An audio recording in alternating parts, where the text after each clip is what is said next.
प्रिय मित्रों, नमो नमः। संस्कृत कौमुदी में आप सभी लोगों का स्वागत है। मित्रों, हम लोग यूपी टीजीटी शिक्षक भर्ती 2022 के पाठ्यक्रम के अनुसार मेघदूतम का अध्ययन कर रहे हैं और हम लोग पिछली कक्षा में 24 श्लोकों तक का अध्ययन कर चुके हैं और अब आज की कक्षा का इस 25वें श्लोक से अध्ययन प्रारंभ करते हैं। लेकिन मित्रों, हम लोग थोड़ी सी चर्चा इन 24 श्लोक में जो जो मेघ के मार्ग में स्थान आए हैं उसकी चर्चा कर लेते हैं, तब फिर इस 25वें श्लोक को समझने में सरलता होगी। तो देखिए, मेघ रामगिरी पर्वत से चल करके सबसे पहले कहाँ पहुंचता है? माल प्रदेश को पहुंचता है। माल प्रदेश से फिर वह उत्तर दिशा की ओर बढ़ता है, आम्रकूट पर्वत होते हुए वह नर्मदा नदी को, जो कि विंध्य की तलहटियों में फैली हुई है, उस नर्मदा नदी को पार करके कहाँ पहुंचता है? 24वें श्लोक में दशार्ण देश को पहुंचता है। ठीक, अब वह दशार्ण देश को पार करते हुए विदिशा नगरी को पहुंच रहा है। तो इस 25वें श्लोक में मित्रों मेघ विदिशा नगरी को पहुंच रहा है। तो इस श्लोक में विदिशा नगरी का वर्णन है। 24वें श्लोक में वह दशार्ण देश को पहुंचा था, है ना। मात्र दशार्ण देश का वर्णन मात्र एक ही श्लोक में है, जो कि 24वां श्लोक हम लोग कल अध्ययन कर चुके हैं। ठीक, तो चलिए अपनी पुस्तक आप लोग मेघदूतम और अपना नोट्स लेकर के बैठ जाइए मित्रों, हम लोग अध्ययन प्रारंभ करते हैं। तो एक बार पढ़ लिया जाए इसको। तेषां दिक्षु प्रथित विदिशा लक्षणाम राजधानी गत्वा सद्य फलम अविकलम कामुकत्वस्य लब्धा तीरोपान्तस्तनित शुभगम पास्यसि स्वादु यस्मात् सभ्रुभंगा मुखमीव पयो वेत्रवत्याश्चलोर्मि। है ना मित्रों, कह रहे हैं यहां पर, पहले हम लोग इसके अर्थ को देखते हैं। तो तेषाम दिक्षु, है ना, तेषाम मतलब उसका, है ना, उसका तो किसका मित्रों होगा? तो यह तेषाम सर्वनाम है, तो उसका, तो मित्रों किसका? तो विदिशा का, विदिशा नहीं दशार्ण का। ठीक, किसका? दशार्ण का। ठीक, उस दशार्ण का। दिक्षु अर्थात दिशाओं में, दिक्षु अर्थात दिशाओं में। ठीक, प्रथित माने प्रसिद्ध है, प्रथित अर्थात प्रसिद्ध है, और विदिशा माने विदिशा नाम की, विदिशा लक्षणाम अर्थात विदिशा नाम से, है ना, विदिशा नाम की राजधानी अर्थात मित्रों राजधानी। हो गया। तो कहे उसका, किसका? जिसको अभी 24वें श्लोक में मेघ पार कर रहा है, उस दशार्ण देश का, उस दशार्ण देश का दिशाओं में विदिशा नाम से प्रसिद्ध राजधानी है। तो इस श्लोक में मित्रों स्पष्ट बता दिया जा रहा है कि जो दशार्ण देश है, उस दशार्ण देश की राजधानी कौन है? विदिशा है। राइट, एकदम परीक्षा में पूछा जा चुका है, महत्वपूर्ण पॉइंट है, इसको नोट कर लीजिएगा। ठीक, उस विदिशा नाम, वह प्रसिद्ध विदिशा राजधानी है। अब अगले पंक्ति में देखते हैं, करें गत्वा माने जाकर। ठीक, हे मेघ उस विदिशा नगरी को जाकर के तुम सद्य माने तुरंत, है ना, अर्थात कह ले कि शीघ्र, उस विदिशा नगरी को जाकर के तुम शीघ्र ही फलम अविकलम, फलम अर्थात मित्रों फल को, अविकलम अर्थात संपूर्ण, करें संपूर्ण फल को, है ना। अब कौन से संपूर्ण फल को? तो कह रहे हैं कि कामुकत्वस्य, कामुकत्व अर्थात कामुकता के, है ना, कामुकता के संपूर्ण फल को लब्धवा मने प्राप्त करोगे। ठीक, लब्धवा अर्थात प्राप्त करोगे। फिर सभी दो पंक्तियों के मित्रों सरल शब्दों में समझते हैं। कह रहे हैं, यक्ष कह रहे मेघ से, हे मेघ उस दशार्ण देश का, दिशाओं में विदिशा नाम से प्रसिद्ध एक राजधानी है, और उस राजधानी को जब तुम पहुंचोगे तो वहां जा करके शीघ्र ही संपूर्ण फल, कामुकता के संपूर्ण फल को प्राप्त करोगे, कामुकता के संपूर्ण फल को प्राप्त करोगे। तब मित्रों यहां पर एक प्रश्न चिन्ह लगता है ना कि कैसे और क्यों हम वहां जाकर के संपूर्ण कामुकता के फल को प्राप्त कर पाएंगे, तब कह रहे हैं, यही यही प्रश्न चिन्ह लगा रहे हैं कि अस्मात्, क्योंकि, है ना, क्योंकि अब वहां क्या है ऐसा जो कि तुम विदिशा में पहुंच करके संपूर्ण फल को प्राप्त करोगे। तो कह रहे क्योंकि देखते हैं आगे, तीर उपांत स्तनित शुभगम, है ना, करे तीरोपांतम अर्थात तट प्रदेश, तट प्रदेश पर स्तनित मने गर्जन करने से, अशुभगम मने सुंदर, अर्थात गर्जन करने से सुंदर रूप में, सुंदर रूप में, है ना, गर्जन, तट प्रदेश पर गर्जन करने से सुंदर रूप में, पास्यस्य मने पियोगे, ठीक, पास्यस्य अर्थात पियोगे। तो प्रश्न उठता है मित्रों कि क्या पियोगे सुंदर रूप में, करें स्वादु, स्वादु माने मीठा, और करें कि चलोर्मी, चलोर्मी अर्थात जो है कि चंचल तरंगों से युक्त, थोड़ा सा मित्रों अन्वय हम लोग तैयार कर लेते हैं तो सरलता होगी, चंचल तरंगों से, चंचल तरंगों से युक्त क्या पियोगे, तो कह रहे कि मीठा और चंचल तरंगों से युक्त पयः मने जल को, ठीक। तो वहां पर जा करके जब तट प्रदेश पर तुम गर्जन करोगे तो सुंदर रूप में पियोगे, क्या पियोगे मेघ, तो करे मीठा और चंचल तरंगों से युक्त तुम जल को पियोगे। तो प्रश्न उठता है मित्रों कि किसके जल को पियोगे तुम विदिशा में पहुंच करके, तो वेत्रवत्या अर्थात वेत्रवती के जल को पियोगे। स्पष्ट हो गया ना मित्रों।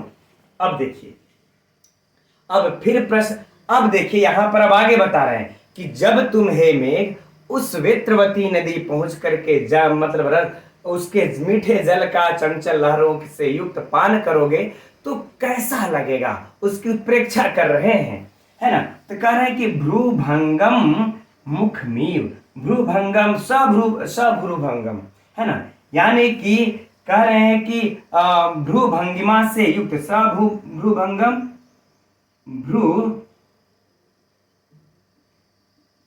भ्रूभंगिमा से युक्त, भ्रूभंगिमा से युक्त नायिका, ठीक, भ्रूभंगिमा से युक्त नायिका के मुख में माने मुख के समान। तो मित्रों मुख तो होगा नहीं, मुख को, क्योंकि मुख को तो पिया नहीं जा सकता, पिया क्या जा सकता है, मुख में जो होठ होते हैं अधर, तो हम यहां पर अर्थ लगा लेंगे मित्रों अधर, अधर के समान, है ना, राइट मित्रों।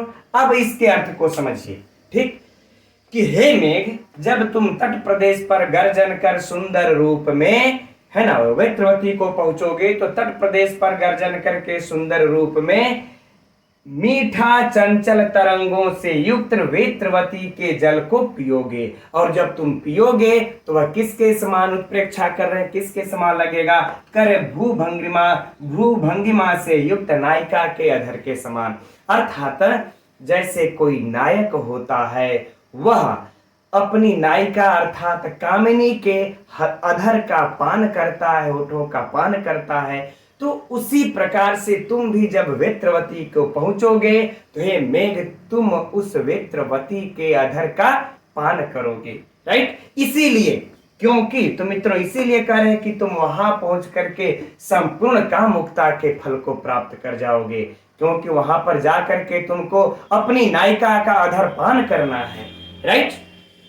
अब संपूर्ण अर्थ को एक बार मित्रों देख लेते हैं, फिर इसमें से जो महत्वपूर्ण प्रश्न है, जो चर्चाएं हैं, उसको किया जाएगा, ठीक। तो मेघ कह रहे हैं, अरे मेघ से यक्ष कह रहे हैं कि हे मेघ जब उस दशारण देश का दिशाओं में प्रसिद्ध विदिशा नाम से राजधानी है, और उस दशारण देश को तुम जा करके कामुकता के संपूर्ण फल को शीघ्र ही प्राप्त कर लोगे, क्योंकि जब तट प्रदेश पर गर्जन करके सुंदर रूप में तुम उस वेत्रवती के मीठा और चंचल तरंगों से युक्त जल को पियोगे, मानो वह जो है कि भ्रूभंगिमा से युक्त नायिका के अधर पान के समान प्रतीत होगा, राइट मित्रों, है ना।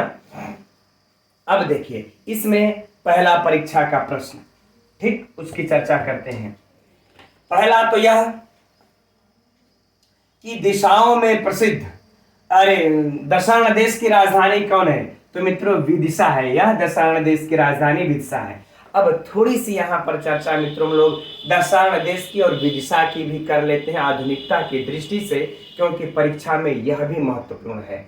दशाण देखिए जो आधुनिक प्रदेश में है इसको कहते हैं छत्तीसगढ़, ठीक है ना। कहा जाता है कि 36 में भी गढ़ है, गढ़ का मतलब होता है दुर्ग, और दसाड़ा तो इससे समानता लिए हुए नाम से भी रखता है। तो आधुनिक प्रदेश में जो छत्तीसगढ़ है इसी को हम लोग दसाड़ा देश मानते हैं। अगर परीक्षा में पूछा जाए, प्रश्न पूछा जा सकता है मित्रों कि दसाड़ा देश आधुनिक प्रदेश कौन है इस समय? छत्तीसगढ़। अब जैसे ही दसाड़ा से मित्रों आगे बढ़ेंगे तो छत्तीसगढ़ से सटा हुआ हमारा क्या है? मध्य प्रदेश। एकदम आधुनिकता की भी दृष्टि से दिमाग में बैठाते चलिए आप लोग। तो यह क्या है? विदिशा या मध्य प्रदेश। मध्य प्रदेश में क्या है? एक भिलसा नाम का स्थान मित्रों। कौन सा? भिलसा, ठीक, भिलसा नाम का स्थान है, इसको एकदम नोट कर लीजिएगा। आधुनिक में जो भिलसा नाम का स्थान है उसी को कहा जाता है कि जिस समय कालिदास ने लिखा है वह विदिशा आधुनिक का आज का भिलसा, जो कि मध्य प्रदेश में पड़ता है। छत्तीसगढ़ से जब आगे बढ़ते हैं तो आगे बातें समझ मित्रों। तो विदिशा आधुनिक भिलसा, दसाड़ आधुनिक छत्तीसगढ़, एकदम नोट कर लीजिएगा। और इसकी राजधानी रही है उस समय की, ठीक। यह हम लोगों का 3 से 4 प्रश्न इसमें कंप्लीट हो गया। अब आगे देखिए, इस पंक्ति से प्रश्न को उठाइए कि मेघ कहां जा करके गत्वा, तो कुतः गत्वा सद्य फलम विकलम अविकलम कामुकत्व लब्ध्वा। मेघ, प्रश्न सुनिए, मेघ कुतः गत्वा सद्य फलम विकलम कामुकत्वस्य लब्धा। प्रश्न बन गया परीक्षा का। तो आप लोग क्या लिख देंगे? कुतः के जगह लिख दीजिएगा सीधे विदिशा, है ना, कि मेघ विदिशा जाकर के संपूर्ण कामुकता के फल को प्राप्त करता है।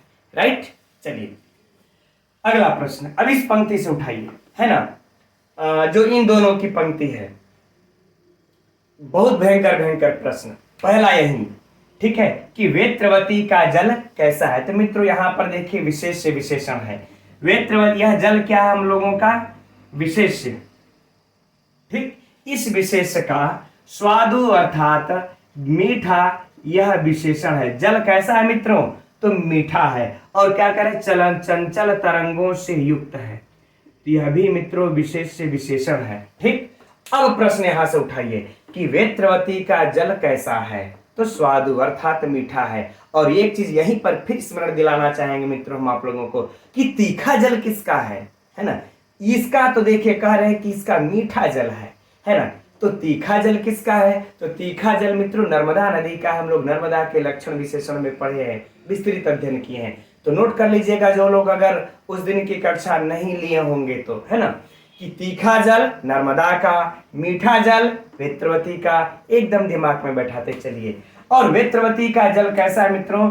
तो चंचल तरंगों से युक्त है। यह भी नोट कर लीजिएगा, परीक्षा का प्रश्न है, ठीक। चलिए हो गया। अब अगला प्रश्न, है ना, यह दोनों प्रश्न हो गए, विशेषण विशेष से भी और यह मीठा जल से भी, लक्षण से भी। तो 3-4 प्रश्न इसमें भी हो गए। अब देखिए अगला प्रश्न इस वाली छोटी सी पंक्ति से पूछा जाएगा कि मेघ अधरपान किस नदी का करता है? देखिए बड़ा सरल सा प्रश्न है लेकिन बड़ा ही महत्वपूर्ण प्रश्न है मित्रों परीक्षा के लिए, कि मेघ अधरपान किस नायिका का अरे किस नदी का करता है? वेत्रवती नदी का, ये निर्विंध्या नदी का, नर्मदा नदी का, है ना, गंगा नदी का। ऑप्शन दे देगा। तो मित्रों मेघ किस नदी का अधरपान करता है ना? तो इस वेत्रवती नदी का अधरपान करता है। राइट। अब ये रहा मित्रों हम लोगों का साहित्य से प्रश्न, जो कि 2-3-4 इसमें प्रश्न बन गए। हम समझते हैं मित्रों अगर हो सके तो आप लोग जब ये तैयार मतलब जब पढ़ते हैं ना तो एकदम एक अलग जगह से, जैसे सर कुछ लोग डिमांड करते हैं कि सर नोट्स उपलब्ध हो जाएगी क्या? तो मित्रों देखिए यदि हम नोट्स देंगे तो दूसरे का नोट्स से कम समझ में आएगा। यदि आप लोग स्वयं पढ़ करके नोट्स बनाएंगे, जो जो बातें हमने बोला उसको नोट्स में एकदम लिख लीजिए, एक जगह नोट्स तैयार करते चलिए। कि ये दसाड़ देश आधुनिक का छत्तीसगढ़ है, विदिशा आधुनिक का भिलसा है ना। ये दसाड़ देश की राजधानी विदिशा नगरी है। मेघ जो है विदिशा को जाकर के संपूर्ण फल को प्राप्त करता है। ये वेत्रवती का जल मीठा है, नर्मदा नदी का जल तीखा है, वेत्रवती चंचल तरंगों से युक्त है। वेत्रवती में किस वेत्रवती नदी का मेघ अधर के समान पान करता है। बस हो गया आपका नोट्स। इतने ही इसमें से प्रश्न बनेंगे, और कोई बाहर से बनता हो तो बताइए हमें आप लोग। ठीक, चलिए अब इसमें से अच्छा कुछ विशेष विशेषण यह भी कि यह राजधानी का विशेषण है ना। प्रथित विदिशा लक्षणा मित्रों, यह किसका विशेषण है? इस राजधानी का राजधानी विशेष है, और यह विशेषण है। यह क्या हुआ? विशेषण। ठीक, अच्छा चलिए अब हम लोग अभी दिमाग में अर्थ है व्याकरणात्मक टिप्पणी से पहले मित्रों अलंकार की इसमें थोड़ी सी चर्चा कर लेते हैं। बड़ा जबरदस्त अलंकार है, पूछा जा सकता है परीक्षा में, है ना। तो देखिए यहां पर सभ्रूभंगम मुख मीव, यहां पर मित्रों उत्प्रेक्षा अलंकार है। कौन सा अलंकार है? उत्प्रेक्षा अलंकार। क्योंकि यह जो इव है ना, यह क्रिया के साथ लगी है कि उनके समान पियोगे। तो यह जो इव है समान जब मित्रों क्रिया के साथ लग जाती है तो उत्प्रेक्षा। अब यही इव यदि संज्ञा के साथ लगेगा तो उपमा। तो याद कर लीजिए यह बड़ा महत्वपूर्ण है मित्रों, अलंकार की दृष्टि से पूछेगा ही पूछेगा। हम अपने प्रैक्टिस सेट में भी रखेंगे, जो हम लोग प्रैक्टिस मतलब टेस्ट प्रश्नोत्तरी कर रहे हैं। ठीक है, तो एकदम नोट कर लीजिए उत्प्रेक्षा अलंकार। अच्छा, यह तो इस पंक्ति में पूछा। अगर मान लेते हैं यह पूरा श्लोक में उठा करके रख दिया, जैसे आरपीएससी में पूछता है कि इस श्लोक में अलंकार कौन सा है, यहां तक ठीक, उसमें उत्प्रेक्षा को गायब किया हुआ है। उत्प्रेक्षा रखेगा तो फंसेगा। तो मित्रों अगर पूरे में पूछ दे तो नोट कर लीजिए इस पूरे में कौन सा अलंकार है? समासोक्ति अलंकार, यही लिख दे रहे हैं, समासोक्ति अलंकार है। क्यों? क्योंकि इसमें मेघ जो है और वेत्रवती यह दोनों क्या है। अच्छा हाँ, अब इसी जगह देखिए याद आ गया दिमाग में फिर कि मेघ देखिए यहां पर मित्रों नायक है, वेत्रवती क्या है? नायिका है। तो मेघ जबकि नायक, ये सब अप्रकृत है, अप्रकृत है, प्रकृत नहीं अप्रकृत है। इसमें प्रकृति का व्यवहार, प्रकृति में प्रकृति का समारोप होने से मित्रों यह समासोक्ति अलंकार है। क्योंकि कभी भी मेघ जो है कि इसका नायिका का अधरपान नहीं कर सकता, तो इस प्रकार के व्यवहार का आरोप होने से समासोक्ति अलंकार है। तो ये दो अलंकार मित्रों एकदम पुस्तक में अपनी नोट्स में नोट कर लीजिएगा। अब देखिए और क्या दिमाग में क्या आया था अभी, पता नहीं क्या आया था, अभी भूल गया। ठीक, चलिए अच्छा कोई बात नहीं। हम लोग अब देखते हैं मित्रों इसके व्याकरणात्मक टिप्पणियों को। तो मैं समझता हूं कि अब व्याकरण साहित्य से प्रश्न, विशेष विशेषण, अलंकार हो गया। अब व्याकरण इसको पढ़ लेते हैं। तो देखा जाए व्याकरणात्मक टिप्पणी, तेषाम से प्रारंभ करते हैं मित्रों। तस्य तयो तेषाम, है ना, अर्थात षष्ठी विभक्ति बहुवचन। इतना सरल सा है। अगर यह पहली बात कि अब टीजीटी जैसे स्तरीय प्रतियोगी परीक्षाओं में पूछेगा नहीं, और पूछेगा मित्रों तो आप लोगों इसे अर्ध निद्रा सपने में भी हल कर लेंगे। इतना यह सरल है, कोई समस्या नहीं। ठीक, आगे दिक्षु सप्तमी विभक्ति। अब बताइए यहाँ पर भी कोई समस्या नहीं, एकदम बिल्कुल सरल। अब आगे है प्रथित विदिशा लक्षणाम, अर्थात मित्रों दिशाओं में प्रसिद्ध विदिशा नाम की, है ना, नगरी। तो बहुव्रीहि समास है भी तो विशेषण इसका राजधानी का। वैसे यह भी इतना महत्वपूर्ण नहीं है मित्रों की परीक्षा में पूछे, लेकिन हाँ आगे जो है राजधानी, यह आप परीक्षा की दृष्टि से अत्यंत महत्वपूर्ण है ना। पूछ देगा क्या कौन सा समास है मित्रों, तो राज्ञाम धानी, राज्ञाम धानी, राजधानी षष्ठी तत्पुरुष समास। अब मित्रों इसको अगर विग्रह नोट करना होगा तो नोट कर लीजिएगा। अब मैं सबका समास विग्रह नहीं लिखता कि समय ज्यादा लगेगा, बोल देता हूं, आप लोगों को नोट करना होगा तो नोट कर लीजिएगा। यह भी नोट कर लीजिएगा यह अपने पुस्तक में, अपने नोट्स में, और यहाँ भी कि परीक्षा के लिए महत्वपूर्ण राजधानी पूछा तो थोड़ी बहुत लोग कंफ्यूजन हो सकते हैं। अब आगे देखते हैं, देखिए है गत्वा। अब गत्वा बताइए, इतना सरल तो टीजीटी में थोड़े पूछेगा। हम लोग जो भी प्रत्यय पढ़ना स्टार्ट करता है इसी से करता है, गंधन करता, कोई बात नहीं। अब आगे बढ़ते हैं मित्रों हम लोग। फलम अविकलम, है ना, विगता कला यस्य तत् विकलम न विकलम अविकलम, राइट, कोई समस्या नहीं। कामुकत्वस्य, अब यहाँ पर देख रहे थे मित्रों, ये परीक्षा की दृष्टि से यहाँ पर महत्वपूर्ण है ना। यहाँ पर देखिए पहले कम धातु लगा करके रिंग प्रत्यय लगाया जाता है, यह याद रहे, रिंग प्रत्यय। इसके बाद उकय प्रत्यय लग करके मित्रों बन जाता है क्या, कामुकः। क्या बना लेंगे, कामुकः। तस्य भावः कामुकत्व, अब उस कामुकत्व में हम लोग षष्ठी विभक्ति लगा लेंगे, बन जाएगा कामुकत्वस्य। ठीक, तो कामुकत्वस्य में अगर पूछ दिया विभक्ति इत्यादि तो षष्ठी विभक्ति यह आप लोगों से बचेगा नहीं, षष्ठी विभक्ति एक वचन। और लेकिन हाँ ये कामुकः में यह महत्वपूर्ण है, कम रिंग उकय कामुकः, एकदम इसको नोट कर लीजिएगा। ठीक है, अब आगे बढ़ते हैं हम लोग। तीर उपांतः, तीरस्य उपांतः, ठीक है ना, तीरस्य उपांतः अर्थात मित्रों कौन सा हो जाएगा, षष्ठी तत्पुरुष समास। ठीक, अब तस्मिन स्तनित, उसमें गर्जन करने से, तो अगर स्तनित जोड़ देंगे मित्रों तो क्या हो जाएगा, सप्तमी तत्व। वैसे ये इतना लंबा है मित्रों, पूछेगा नहीं, छोड़ देते इसको, आगे बढ़ते हैं। ठीक, पास्य से लिट लकार आप सभी लोग जानते हैं, पा धातु, कोई समस्या नहीं। स्वादु यस्माता सभ्रू भंगा मुखमेव पयः वेत्रवत्याः चलोर्मी, ये महत्वपूर्ण है परीक्षा की दृष्टि से, इसको देख लेते हैं, है ना। तो चला उर्मयः यस्य तत्, नोट कर लीजिएगा मित्रों, चला उर्मयः यस्य तत् चलोर्मियः अर्थात बहुव्रीहि समास, अर्थात बहुव्रीहि समास। वेत्रवत्याः, तो मित्रों यहाँ पर क्या हो जाएगा, षष्ठी विभक्ति, एकदम बिल्कुल सरल, कोई समस्या नहीं। पया मुख में इधर कोई नहीं। अगर देखा जाए तो इसमें परीक्षा की दृष्टि से मित्रों एक चलोर्मी महत्वपूर्ण है, वेत्रवत्या इस विभक्ति के अनुसार पूछा जा सकता है, एक कामुकः और एक राजधानी। बाकी सब साधारण है, कोई वैसा विशिष्ट नहीं जो कि पूछ करके उलझा दे आप लोगों को, पूछेगा नहीं, पूछेगा तो आप लोगों से बचेगा नहीं। ठीक मित्रों, तो हम समझते हैं कि यह श्लोक आप लोगों को पूर्ण हो गया परीक्षा की दृष्टि से। अब पूछने दीजिए, इस प्रकार से अध्ययन कर लीजिए मित्रों, फिर बोल दीजिए एग्जामिनर से पूछे मुझसे कहाँ से आप प्रश्न पूछेंगे, एक भी नहीं बचेगा और आप लोगों के अंदर ऐसा कॉन्फिडेंस भी आएगा। ठीक, आगे बढ़ते हैं 26वें श्लोक की तरफ।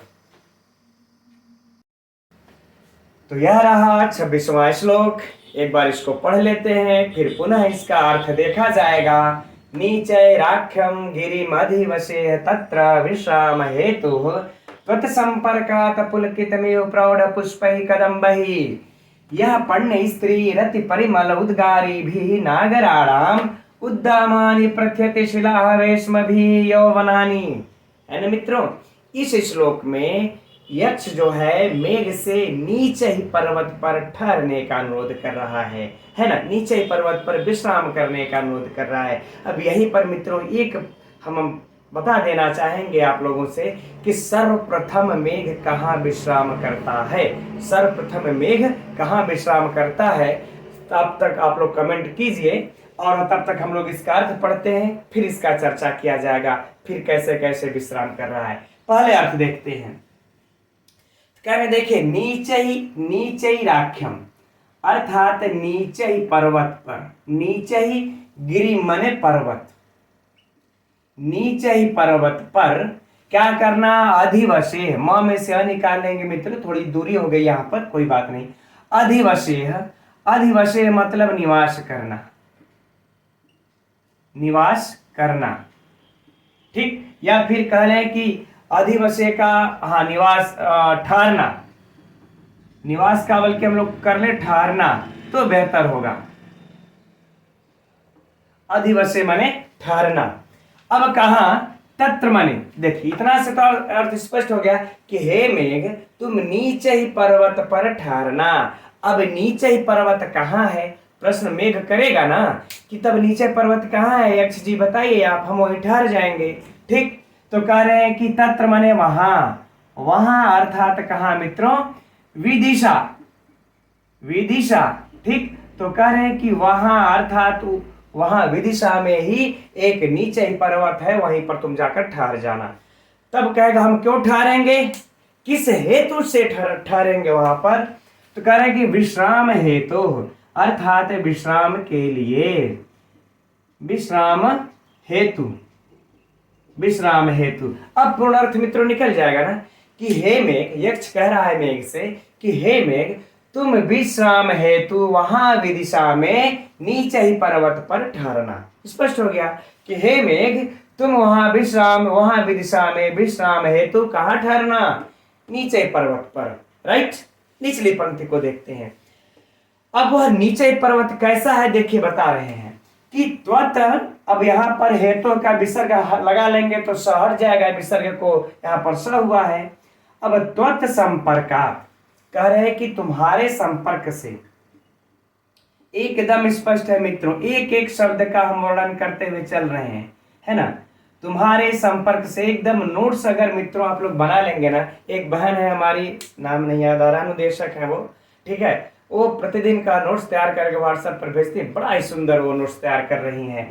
ठीक, चलिए, अच्छा, तुम्हारे संपर्क से, करें कि हे मेघ, तुम्हारे संपर्क से पुलकित मियो, माने रोमांचित, रोमांचित, ठीक, यू माने समान, अर्थात मानो, मानो रोमांचित हो जाएगा।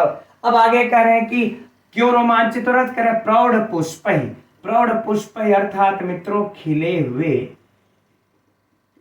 पुष्प ही मतलब पुष्पों से, और कि खिले हुए पुष्पों के कारण रोमांचित हुए, है ना। रोमांचित, मानो रोमांचित हुए, ठीक, मानो रोमांचित हुए, इस प्रकार से लिख लेते हैं तो सही रहेगा। मानो रोमांचित हुए, खिले हुए पुष्पों से मानो रोमांचित हुए। तो किसके खिले हुए पुष्पों से? तो कदम्ब ही, यानी कि कदम, ठीक मित्रों, यानी कि कदम। ठीक, अब आगे कह रहे हैं कि तुम उस नीच पर्वत पे, नीचे ही पर्वत पर ठहरना जहां जो तुम्हारे संपर्क से खिले हुए कदम्ब पुष्पों से मानो रोमांचित हो गया है। रोमांचित कौन हो गया? वह नीचे ही पर्वत। क्यों रोमांचित हो गया है? क्योंकि जब तुम्हारे संपर्क में आएंगे तो खिले हुए कदम्ब के पुष्पों से मानो वह पर्वत रोमांचित हो गया है। उस पर्वत पर तुम विश्राम के लिए उस विदिशा नगरी में ठहरना। अब आप लोग तो मित्रों जानते ही होंगे कि जब मेघ, जब बादल बारिश करता है, उसके संपर्क में जब यह कदम्ब के वृक्ष आते हैं, कदम्ब के फल आते हैं, पुष्प आते हैं, तो वह क्या होते हैं? फल में खिल जाते हैं वे तो उसी का इसीलिए करें कि खिले हुए रोमांचित पुष्पों से उस पर्वत पर ठहरना। ठीक, चलिए हम समझते हैं, दोनों पंक्ति क्लियर। अब नीचे देखिए, और भी विशेषता बता दे रहे। यह माने जो का अर्थ क्या होगा? नीचे ही पर्वत, जो ही अर्थात नीचे ही पर्वत। अब आगे फिर इस दोनों पंक्तियों में मित्रों नीचे ही पर्वत की विशेषता को बता रहे हैं। अब क्या है उसकी विशेषता? अब थोड़ा सा इस पंक्ति को मित्रों कठिन है, तो सरलता पूर्वक समझने के लिए थोड़ा सा हम लोग अन्वय बना के पढ़ते हैं, इधर उधर करके। कह रहे कि जो नीचे ही पर्वत नागराणाम, यानी कि नागरिकों के, ठीक, नागरिकों के, कहाँ के नागरिकों के? उस विदिशा के नागरिकों के, है नागराणाम, नागरिकों के उद्दामानी, यानी कि उत्कृष्ट, ठीक, उत्कृष्ट। प्रथयति माने कहता है, प्रथयति अर्थात कहता है। अब किसको कहता है मित्रों? करे यौवनानी, माने यौवनता को। ठीक, अब आगे फिर से इसी को हम लोग इसी दोनों के पंक्तियों के अर्थ में इसको भी जोड़ लेते हैं। जो नीचे ही पर्वत वहां विदिशा के नागरिकों के उत्कृष्ट यौवनता को कहता है। अब यही से प्रश्न भी बन जाएगा मित्रों कि कौन सा पर्वत विदिशा के नागरिकों के उत्कृष्ट यौवनता को कहता है? अर्थात विदिशा के जो नागरिक हैं वो युवा हैं, एकदम इस यौवनता को कह रहा है ना, एकदम से युवा है। इस यौवनता को जो कह रहा है, कौन कह रहा है? यह माने जो नीचे पर्वत, यह कह रहा है। ठीक, अब प्रश्न उठेगा मित्रों आप लोगों के भी दिमाग में, हमारे भी दिमाग में, उस मेघ के भी दिमाग में। ठीक, आखिर में वह नीचे पर्वत कैसे उस विदिशा के यौवनता को कह रहा है, क्यों कह रहा है? अब उस प्रश्न का जवाब मित्रों ये पंक्तियां हैं। राइट, देखते हैं। कह रहे हैं क्योंकि पण्य स्त्री, पण्य स्त्री अर्थात मित्रों वेश्याएं, अर्थात वेश्याएं, रति परिमल, उद्गारी भी। 3 पद बस मित्रों यहां से निकाल लीजिए। इतनी बड़ी पंक्ति है, देख करके घबराइए नहीं। रति परिमल मतलब कि रति क्रीड़ा, रति क्रीड़ा, रति क्रीड़ा के व्यवहार में, है ना, व्यवहार में लाए गए, ठीक, थोड़ा सा विस्तृत अर्थ होगा मित्रों इसका, लाए गए उद्गारी भी अर्थात लाए गए सुगंधित पदार्थों के, उद्गारी भी माने निकलने वाला, निकलने के कारण सुगंधित। और पूरा निकल लिखना तो मित्रों संभव नहीं है, कोई बात नहीं। उद्गारी भी अर्थात मुख से उगलने वाले या निकलने वाले। अब यह कहां, यह सुगंधित कहां से निकल रहे हैं? करें कि शिला वेश्म, शिला वेश्म, शिला मतलब क्या हो जाएगा मित्रों? पत्थर, और वेश्म माने गुफा, पत्थर के गुफाओं से। अब इसको मित्रों इस प्रकार से समझिए। अब इसके अर्थ को समझने से पहले देखिए, ऐसा हो सकता है कि जो विदिशा की गणिकाएं हैं वो उन्मुक्त विहार हेतु इस नीचे पर्वत के गुफाओं में जाती होंगी और वहां पर, है ना, अपने रति क्रीड़ा को अर्थात विलासवर्धक इत्र को ले जाकर के, सुगंधित पदार्थ को ले जाकर के उस पर्वत की गुफाओं में छिड़क दिया करती रही होंगी, जिससे वहां उस नीचे पर्वत की पूरी गुफा क्या हो जाती थी? सुगंधित हो जाती थी। और जब सुगंधित हो जाती थी तब वहां से जब कोई गुजरेगा तो मानो क्या करेगी? वह गुफा जो है सुगंधित, सुगंध को उगल रही है ना, सुगंध को फैला रही है। बस इसी बात को कह रहे हैं।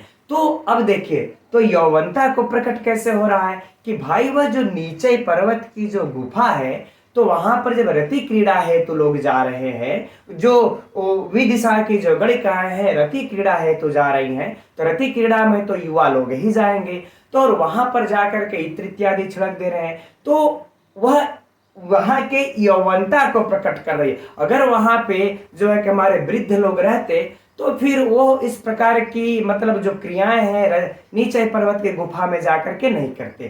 तो युवा लोग हैं, इसलिए रति क्रीड़ा के लिए वहां की गणिकाएं जा रही हैं, इत्र फैला रही हैं, इत्र से यानी कि सुगंधित जो पदार्थ हैं उसको वहां पर फैलने के कारण उनकी यौवनता को प्रकट कर रहा है। ठीक है मित्रों, कौन प्रकट कर रहा है? नीचे पर्वत। ठीक, तो अब तो हमारे समझ में आ रहा है कि आप लोगों के भी पंक्ति समझ में आ गई होगी। अब हम लोग इसके संपूर्ण अर्थों को देख लेते हैं, फिर इसके प्रश्न उत्तरी की चर्चा किया जाएगी। बड़ा महत्वपूर्ण प्रश्न निकलेगा, है ना। हे मेघ, तुम विश्राम हेतु वहां पर विदिशा में नीचे ही पर्वत पर ठहरना, और तुम्हारे उस नीचे ही पर्वत पर जो तुम्हारे संपर्क में आने से खिले हुए कदम्ब पुष्पों से मानो रोमांचित हुआ है, और उस नीचे पर्वत पर ठहरना जो कि वेश्याओं के रति क्रीड़ा में व्यवहार में लाए गए सुगंधित पदार्थों को छिड़कने के कारण पत्थर की गुफाओं से मानो सुगंधित को फैलाने के कारण वहां के नागरिकों की उत्कृष्ट यौवनता को कहता है उस नीचे ही पर्वत पर ठहरना। आगे बातें समझ में।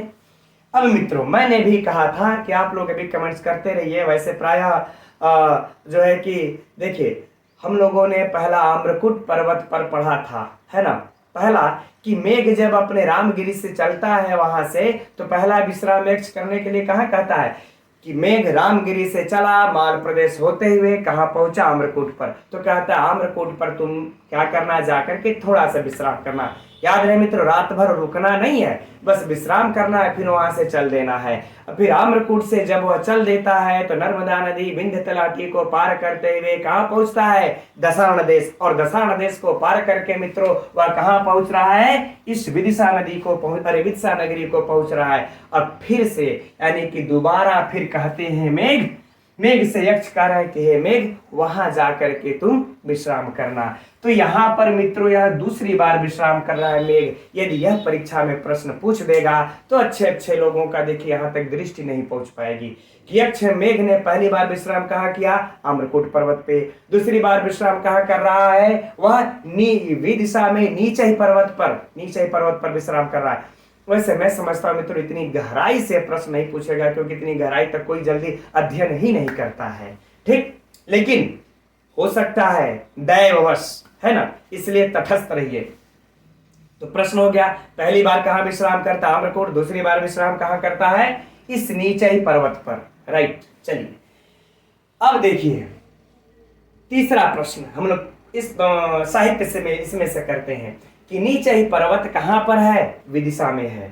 विदिशा में अब इसी को पलट दिया जाए, विदिशा में कौन सा पर्वत है, आम्रकूट पर्वत है, नीचे ही है, विंध्य है। तो कौन सा पर्वत है मित्रों, ये नीचे ही पर्वत है मेघदूतम के अनुसार, राइट। अब इस पे चलते हैं हम लोग। ये बहुत बहुत महत्वपूर्ण पंक्ति है यह भी, क्या कि खिले हुए कदम्ब पुष्पों से युक्त पर्वत कौन है। यह विशेषण है मित्रों उस किसका, इस नीचे ही पर्वत का। इस नीचे ही पर्वत का यह क्या है, विशेषण है। एकदम नोट कर लीजिए इसकी विशेषता, है ना, कि खिले हुए कदम्ब पुष्पों से युक्त वाला पर्वत कौन है, तो नीचे ही पर्वत है। याद करिए मित्रों, सरस बेतों वाला पर्वत कौन है, बातें चर्चा हो चुकी है, रामगिरी पर्वत है। पृथ्वी के स्तन के समान किसकी उपमा दी जाती है, वह पर्वत कौन सा है, आम्रकूट पर्वत है। और यह भी याद रखिए, है ना, सारे के सारे प्रश्न ही तो बन रहे हैं मित्रों, बस दिमाग में भरते चलना है हम लोगों को, ठीक। दूसरा प्रश्न एक और भी याद आ गया, अभी बोल लेते हैं नहीं तो भूल जाता है ना, कि मेघ के मार्ग में दूसरा पर्वत कौन सा पड़ता है ना, मेघ के मार्ग में दूसरा पर्वत कौन सा पड़ता है। तो मित्रों यह नीचे ही पर्वत पड़ता है। अब कुछ लोग कहेंगे कि सर विंध्य का हुआ, है ना, आम्रकूट पर्वत है, उसके बाद देखिए विंध्य की तलहटी की चर्चा है, विंध्य के पर्वत की चर्चा नहीं है वहां पर, है ना। वो विंध्य की तलहटी में फैली हुई रेवा नदी की चर्चा है। तो आम्रकूट के बाद से यह जो है कि नीचे ही पर्वत पर आता है, ठीक, और यहीं आकर विश्राम भी करता है, राइट। चलिए अब आगे बढ़ते हम लोग इस तीसरे इस पंक्ति से प्रश्न को निकालते हैं, है ना, कि कौन सा, जो हमने भी चर्चा किया कि कौन सा पर्वत की गुफाएं विदिशा नगरी के उत्कृष्ट यौवन को द्योतित करती हैं, उत्कृष्ट यौवनता को कहती हैं। किस पर्वत की गुफाएं, तो मित्रों नीचे ही पर्वत की गुफाएं विदिशा के उत्कृष्ट यौवनता को प्रकट करती है। अगर प्रश्न को पलट दिया जाए कि नीचे ही पर्वत की गुफाएं विदिशा के किस चीज को प्रकट करती हैं, तो मित्रों विदिशा के उत्कृष्ट यौवनता को प्रकट करती है। ऑप्शन में रख देगा यौवनता को, वृद्धावस्था को, बचपनावस्था को, उदंडता को, संपन्नता को, कुछ भी दे सकता है। तो नीचे ही गिरी का पर्वत किसको प्रकट करता है, यौवनता को प्रकट करता है, राइट। अब मित्रों इसमें से और कुछ प्रश्न हम समझ रहे हैं कि साहित्य से और भी जो बन गए। अब चलते हम लोग व्याकरणात्मक टिप्पणी की तरफ। अब इससे बाहर अगर बन रहे होंगे प्रश्न तो मित्रों आप लोग बना करके देखिएगा, मैं अपने दृष्टि से संपूर्ण कर लिया। इसकी व्याकरणात्मक टिप्पणियां मित्रों बहुत ही महत्वपूर्ण है परीक्षा की दृष्टि से, ठीक। देखते हैं, पहले तो देखिए यही है नीचैराख्यम, है ना, इसमें कौन सा समास है, तो नीचैराख्या यस्य सह। मित्रों एकदम नोट कर लीजिएगा, नीचैराख्या यस्य सह बहुव्रीहि समास। या इसलिए हम कह रहे हैं महत्वपूर्ण है क्योंकि नीचे गिरि नामक यह मतलब नीचे नाम का पर्वत भी है, वर्णन भी है, तो नीचैराख्य में पूछा जा सकता है, ठीक। तो बहुव्रीहि समास। अब देखिए गिरिम, ये तो और महत्वपूर्ण से महत्वपूर्ण है परीक्षा के लिए। गिरिम में कौन सी विभक्ति है मित्रों, द्वितीया विभक्ति। कौन सी विभक्ति है, द्वितीया विभक्ति। अब प्रश्न उठता है यहाँ पर कि किस सूत्र से द्वितीया विभक्ति हुई है, तो मित्रों कर्मणि द्वितीया, एकदम नोट कर लीजिए इसको, कर्मणि द्वितीया सूत्र से इसमें द्वितीया विभक्ति हुई है, ठीक। अब तो होगा कि तो कर्मणि द्वितीया से इसकी द्वितीया विभक्ति हुई है, तो इसकी कर्म संज्ञा किससे हुई है, ठीक। ये तो द्वितीया विभक्ति कर दिया, ठीक, लेकिन अब कर्म संज्ञा हुई होगी तब तो कर्मणि द्वितीया से द्वितीया लगी होगी। तो यहाँ पर देखिए अधिवसे, अधिवस के योग में आया है तो एक सूत्र है मित्रों उपान्वध्यांग वसः। तो अधिवस योग में आने के कारण उपान्वध्यांग वसः, एकदम इसको नोट कर लीजिए, है ना, उपान्वध्यांग वशः। ठीक, इस सूत्र के द्वारा इसकी कौन सी संज्ञा होती है? कर्म संज्ञा। कर्म संज्ञा किसकी? इस गिरिम की कर्म संज्ञा होती, इस गिरिम की कर्म संज्ञा। और द्वितीय विभक्ति किससे? कर्मणि द्वितीय से। एकदम परीक्षा के लिए महत्वपूर्ण है। अगर इस साहित्य से व्याकरणात्मक टिप्पणी उठाएगा तो दृष्टि पड़ी तो तुरंत दे देंगे लोग। आगे देखिए है क्या? विश्राम। विश्राम अर्थात वि उपसर्ग श्रम उपसर्ग, अरे श्रम से फिर क्या लगा लेंगे? घय प्रत्यय। बन जाएगा मित्रों क्या? चलिए यहीं पर लिख लेते हैं, यहां पर लिख लेते हैं इसको, है ना, विश्रम। क्या बन जाएगा? विश्रम। इसका है विश्रम घय, बन जाएगा विश्रम। अब आप लोगों के दिमाग में एक प्रश्न अवश्य उठता होगा, जब यहाँ पर घय है, इया का इड़ित संज्ञा, इया का इत संज्ञा होगा तो अचुणित से, तो यहाँ पर जो है कि आदि वृद्धि फिर काहे नहीं हो रहा है ना? यहाँ पर श्रम में आदि वृद्धि विश्राम काहे नहीं बन रहा है मित्रों? तो यहाँ पर देखिए एक सूत्र आता है नो धातु वाला सूत्र, उससे इसमें जो है कि आदि वृद्धि का निषेध हो करके फिर इस विश्रम में, है ना, अब इस विश्रम से फिर क्या लगा देते हैं? अण प्रत्यय। अब लगा करके तब बनाते हैं मित्रों विश्राम, है ना। अब सुनिए परीक्षा में कैसे पूछेगा। अगर पूछा विश्राम में कौन सा प्रत्यय है तो निसंकोच मित्रों आप लोग गण प्रत्यय लगाइएगा। अगर विश्रमा की व्युत्पत्ति पूछ दे इस प्रकार से तो विश्रमा की ये वाला, तो विश्रम घय, विश्रमा में कौन सा प्रत्यय है? तो घय प्रत्यय है। विश्रामा में कौन सा प्रत्यय है? तो अण प्रत्यय है, राइट, है ना। एक प्रज्ञा दिव्य भी सूत्र आता है और एक विश्रामो व एक वार्तिक सूत्र आता है, उसके द्वारा भी इसमें अण प्रत्यय लग करके विश्राम बनता है, राइट। तो चलिए यह दोनों प्रश्न मित्रों परीक्षा के लिए महत्वपूर्ण है, एकदम नोट कर लेना है। अब आगे त्वत संपर्कात पंचमी विभक्ति कुछ है नहीं, पुलकित, इसमें भी पूछा जा सकता है मित्रों। प्रकृति प्रत्यय तो पुलक धन इतच, पुलक धन इतच प्रत्यय मिल करके बन जाता है मित्रों पुलकित। कोई बात नहीं, आगे बढ़ते हैं। प्रौढ़ पुष्पैः कदम्बैः, प्रौढ़ पुष्पैः कदम्बैः, एकदम कौन सी विभक्ति है मुझे तो कहना ही नहीं है, कौन सा वचन है कहना ही नहीं है, सब देख रहे हैं आप लोग, तृतीया विभक्ति बहुवचन, ठीक। अब इसमें जो है कि इसमें देखिए कदम्बैः क्या है, यह कदम्बैः क्या है? विशेष्य है। शायद हमने अभी चर्चा नहीं किया इसके पहले हम लोग, यह विशेष्य है और इसका कदम्ब विशेष है। कदम्ब कैसा है? फूला हुआ प्रौढ़ पुष्प, तो यह मित्रों क्या हो जाएगा? विशेषण, ठीक है। आगे बढ़े। अब यह माने जो यह पढ़ने स्त्री मतलब स्त्री कैसे है? पढ़ने अर्थात वेश्या है, तो मित्रों कौन समास हो जाएगा? विशेष विशेषण कर्मधारय समास। रति परिमद छोड़ देते हैं इसको, वैसे इतना लंबा है, इसमें से उस प्रकार से समास कोई भी खोद करके नहीं निकालने जाएगा, है ना, नहीं तो आगे जाएंगे तो तत्पुरुष समास छोड़ देते हैं। आगे हाँ नागरा नाम का देख लेते हैं। नगर धन अण, नगर धन मित्रों अण प्रत्यय लगा लेंगे, क्या बन जाएगा? नागर, ठीक। अब नागर में सुआदि उत्पत्ति करके सप्तमी विभक्ति लगा लेंगे, बन जाएगा मित्रों नागराणाम, ठीक। कौन सी विभक्ति हो जाएगी? षष्ठी विभक्ति बहुवचन, ठीक। कोई समस्या नहीं। तो विभक्ति पूछे तो, प्रत्यय पूछे तो, कहां से पूछेंगे प्रश्न? पूछिए ना, हम हर तरह से तैयार हैं, ठीक। उद्दामानि प्रथयति शिलावेश्माभि यवनानि, ठीक है मित्रों, शिलावेश्माभि, ठीक। तो इसमें कौन सा हो जाएगा? षष्ठी तत्पुरुष समास, है ना। शीला नाम वेश्मानि, शीला नाम वेश्मानि षष्ठी तत्पुरुष समास। बाकी यवनानि उद्यमानि प्रथयति लट लकार, कौन सा है? इधर तो कुछ कहना है नहीं, ठीक मित्रों।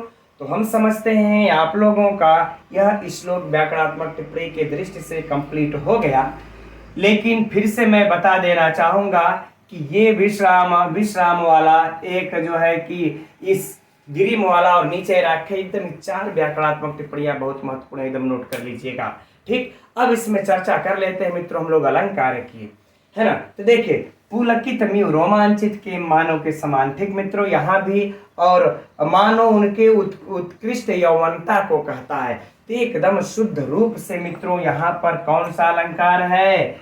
उत्प्रेक्षा अलंकार है ना। इस श्लोक का चाहे हर से उठा कर पूछे, चाहे हर से उठा करके पूछे, चाहे वो किधरों से उठा करके पूछ दे मित्रों, उत्प्रेक्षा अलंकार धार धार धार धार मार दीजिएगा, कोई समस्या नहीं, क्योंकि कल्पना कर रहे हैं, इव जो है क्रिया के साथ लगा हुआ है। ठीक, तब बताइए इस श्लोक से कोई भी प्रश्न बचा मित्रों?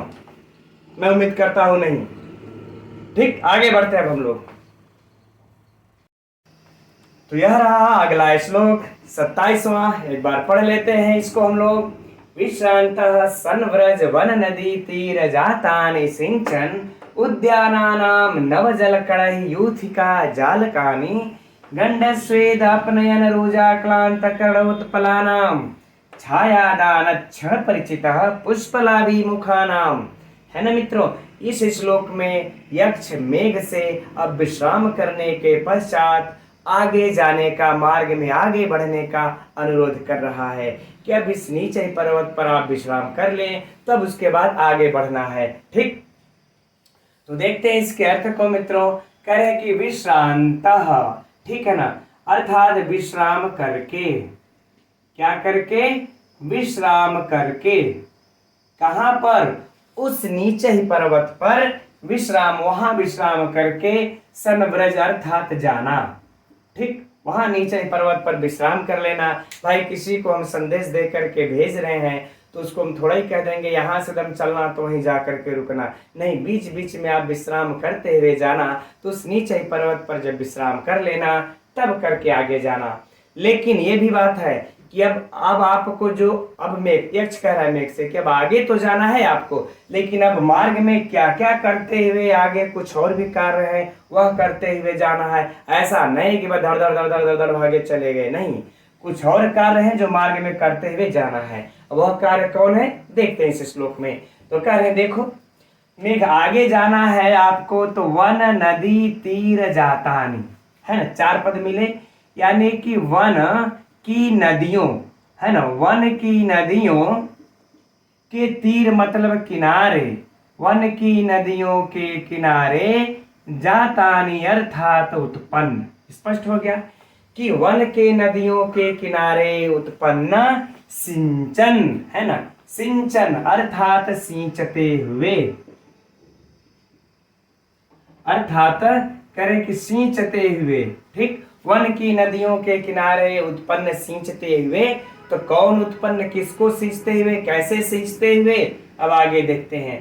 तो कह रहे कि उद्यानानाम, उद्यानानाम अर्थात उपवन, उपवनों, है ना, उपवनों के क्या, नव जल कणहि, यानी कि नवीन जल के, नवीन जल के कण अर्थात फुहारों, है ना, कण अर्थात क्या अर्थ लगा लेंगे मित्रों हम लोग, फुहारों।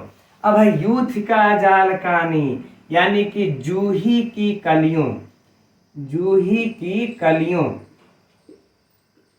है ना, ठीक, जूही की कलियां। ठीक, तो अब किसको सींचते हुए जाना है मित्रों कि वन नदियों के किनारे उत्पन्न इन उपवनों में जूही की कलियों को, जूही की कलियों को अपने नवीन जल के फुहारों से सींचते हुए जाना। यानी कि मित्रों यहाँ पर पहला काम गिना दिए, एक काम यक्ष ने मेघ को बता दिया कि आपको आगे तो बढ़ना है, लेकिन यह काम करते हुए बढ़ना है। कौन सा काम? कि जो वन की जो नदियां होती हैं उनके उपवनों में इन जूही की कलियां हैं। ठीक, और इन जूही की कलियों को अपने नव जल कणहि, नवीन जल के फुहारों से सिंचन, सींचते हुए आगे बढ़ना है। राइट, अब दूसरा काम यहाँ पर बता रहे हैं, है ना, दूसरा काम क्या यक्ष मेघ को कह रहे हैं कि रास्ते में क्या करना है देखते हैं। कह रहे हैं कि गंड स्वेद, गंड स्वेद, गंड अर्थात मित्रों गालों के, बड़ा इसका सटीक अर्थ है देखिए, गालों के, स्वेद माने पसीना, घबराइए मत, लंबा पद देख करके एकदम सरल अर्थ निकलेगा। गालों के पसीना को, उपनयन, है ना, उपनयन, स्वेद अपनयन, उपनयन नहीं अपनयन, अपनयन अर्थात पोंछते हुए। ठीक, तो गालों के पसीना को पोंछने, पोंछने के कारण, पोंछने की, रुजा मतलब पीड़ा कह ले, पोंछने की पीड़ा के कारण, क्लांत मने थके हुए या मुरझाए हुए, क्लांत मतलब थका, हम लोग अर्थ लगा लेंगे मुरझाना, तो पीड़ा के कारण मुरझाए हुए, राइट। फिर से देखिए, तो गालों की पसीना को पोंछने की पीड़ा के कारण मुरझाए हुए, कौन मुरझा गया है मित्रों? तो कर्ण उत्पलाना, यानी कि कानों के कमल, कानों के कमल। अब इसका बाद में व्याख्या किया जाएगा मित्रों, पहले सिर्फ अर्थ समझिए।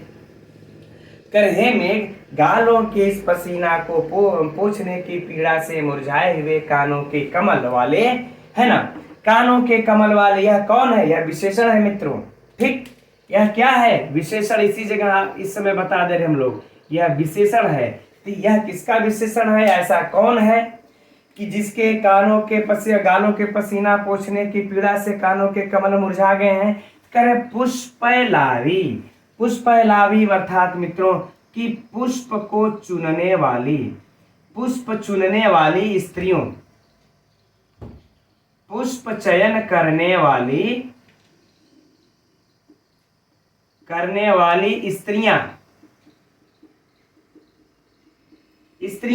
स्त्रियों के, जिसका मुखा नाम मने मलिन मुख, क्या मित्रों? मलिन मुख, है ना। पुष्प चयन करने वाली मलिन मुख वाले स्त्रियों से क्या करना है तुमको? अब काम बता रहे हैं, ये तो भी विशेषण बताए, अब काम बता रहे हैं कि छायादानाक्षण परिचित, है ना, अर्थात मित्रों कहें कि छाया देते हुए, छायादानात यानी छाया देते हुए, छाया देकर कह ले, छाया देकर, और क्षण परिचित यानी कि क्षण भर परिचय करते हुए जाना, राइट मित्रों। तो यहां पर देखिए, यह गिना दिए इसको दूसरा काम, यह दूसरा कार्य है कि यह दोनों कार्य करते हुए जाना। अब मित्रों इसको इस तरह से सरल शब्दों में समझिए। देखिए, ये जो नदियों के, वन नदियों के किनारे जो उपवन है, ठीक है, उसमें जो जूही की कलियां खिली हुई हैं, तो उन जूही की कलियों को, पुष्पों को पुष्पैलावी, है ना, वो चुनने की स्त्रियां जाती है, अपना पुष्पों को चुन रही हैं। तो धूप तो बिल्कुल फैली हुई है, क्योंकि अभी तो मेघ नहीं आया है, तो धूप तो फैली हुई है। तो और उन स्त्रियों को क्या हो रहा है? खूब पसीने हो रहे हैं, तो बार बार पसीनों को अपने ऐसे ऐसे पोंछ रही हैं, और कानों में वह क्या पहनी हुई है? कर्ण कमल पहनी हुई है। तो जब बार बार ऐसे पोंछेंगे तो इन हाथों से इस कमल के पुष्प को पीड़ा होगी ना। तो वही कह रहे हैं कि पोंछने की पीड़ा से जब इन कमल को लगेगा, टच करेगा बार बार, तो पीड़ा होगी, और जब पीड़ा होगी तो यह कानों के कमल क्या करेंगे मित्रों? मुरझा जाएंगे। तो कह रहे हैं कि इन मुरझाए हुए कानों के कमल वाली, और उनका बार बार ऐसे ही से रगड़ेंगे तो मुख भी मित्रों क्या हो जाएगा? मलिन हो जाएगा, उनके चेहरे की चमक पड़ जाएगी। धूप में घंटा चल करके देखिए ना कभी, है ना, जो लोग धूप में मेहनत किए हैं, हमने भी धूप में बहुत मेहनत किया है, खेतों में काम किया है, तो जब धूप में आदमी काम करता है तो चेहरे की मलिन पड़ जाते, काला पड़ जाता है चेहरा। ठीक, तो वही करें, मलिन मुख वाली उन स्त्रियों को छाया दे देना। और तो जब तुम छाया दे दोगे, और फिर उसके बाद उनसे क्षण भर परिचय करते हुए जाना, क्योंकि मित्रों जब छाया देंगे तो ये स्त्रियां क्या करेंगी? ऊपर की ओर देखेंगी तो मेघ तो आ गया, तो उनसे क्षण भर परिचय होते हुए तुम करते हुए जाना। आगे बातें समझ में? अब मित्रों इसको हम लोग संपूर्ण अर्थ को देख लेते हैं। कह रहे हैं यक्ष मेघ से कि हे मेघ, उस नीचे पर्वत पर विश्राम करके तुम वन नदियों के किनारे उत्पन्न उपवनों में जूही की कलियों को अपने नवीन जल के फुहारों से सींचते हुए, और गालों के पसीनों को पोंछने की पीड़ा से मुरझाए हुए कानों के कमल और मलिन मुख वाली, पुष्प चयन करने वाली इन स्त्रियों को छाया देकर और क्षण भर परिचय करते हुए जाना। राइट, हम समझते हैं मित्रों, अर्थ तो अब बिल्कुल स्पष्ट हो गया। अब इसमें से देखिए, परीक्षा के लिए प्रश्न अगर निकाला जाए तो कोई इसमें से विशिष्ट प्रश्न नहीं निकलता, लेकिन फिर भी एक दो हम लोग खोदते हैं इसमें से। ठीक, तो मेघ नवीन जल के फुहारों को किससे सींचता? मेघ नवीन जल के फुहारों से किसको सींचता है? तो मित्रों, यूथिका जूही के कलियों को सींचता है, पहला प्रश्न। और यह तो बहुत बहुत महत्वपूर्ण प्रश्न है, तो पूछा जा चुका है। यूथिका का अर्थ क्या है? यूथिका जालकानी, जूही की कलियां या समूह इत्यादि ऐसा विकल्प में दे देगा मित्रों, तो याद रहे यूथिका जालकानी यानी जूही की कलियां शब्द अर्थ की दृष्टि से महत्वपूर्ण है। तो दो प्रश्न हम लोगों के यहाँ पर बन गए। ठीक, अब आ जाए कि जूही की कलियां कहाँ हैं, है ना?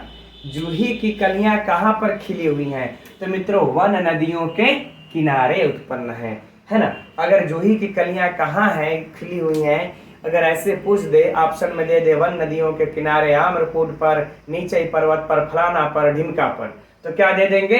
वन नदियों के किनारे। राइट, चलिए, हो गए 3-4 प्रश्न लगभग। अब नीचे देख लेते हैं कि गालों के पसीना पोंछने की पीड़ा से कानों के कमल के मुरझाए वाली कौन है? तो मित्रों, पुष्प चयन करने वाली स्त्रियां हैं। प्रश्न को पलट दिया जाए कि पुष्प चयन करने वाली स्त्रियां कैसी हैं, तो इनका विशेषण बता देंगे। राइट मित्रों, अच्छा, अब अगला एक इसमें प्रश्न का सबसे यूं कह महत्वपूर्ण प्रश्न कि यक्ष मेघ को किससे परिचय करते हुए जाने के लिए कहता है? किससे परिचय करते हुए जाने के लिए कहता है? आम्रकूट से परिचय करते हुए, कि पुष्प चयन करने वाली स्त्रियों से परिचय करते हुए, कि नर्मदा नदी से परिचय करते हुए, है ना मित्रों?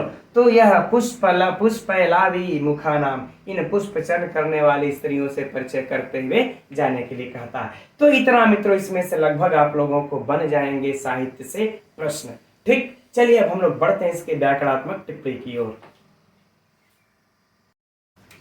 तो इसके व्याकरणात्मक टिप्पणी को देखते हैं। विश्रांत से प्रारंभ करते हैं।